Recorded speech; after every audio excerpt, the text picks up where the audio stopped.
आ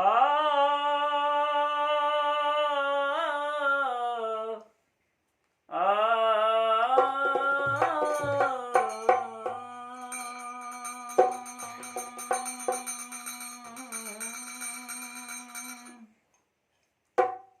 अच्छा भैया, नमस्कार, प्रणाम बाप सबके। एगो पत्नी अपना पति से बड़ा निहोरा करतिया, कहती है जी चली ना, मन करता हमरो के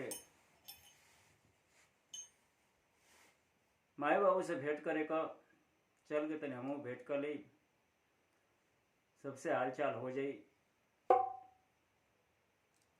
वो पत्नी कौना भाव में कहती है, कैसे?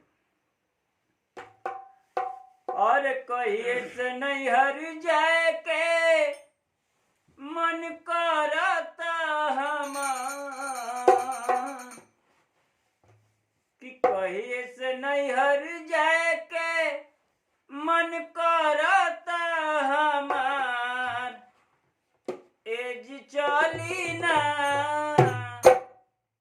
एज चली ना, चली घूमे आई ससुराल, एज चली ना, चली घूमे आई ससुराल।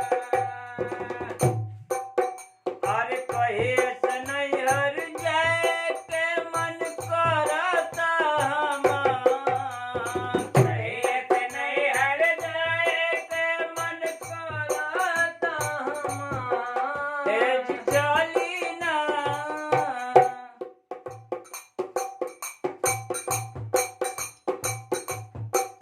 एज चली ना, चली घूमे आई ससुराल, एज चले ना, चली घूमे आई ससुराल।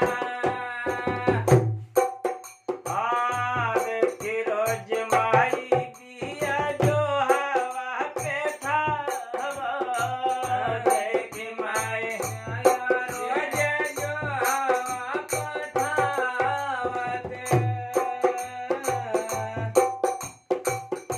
कहे नहीं खिपाउन संगे घूमे कहियो आवा, कहे नहीं खिपाउन संगे घूमे कहियो आवा।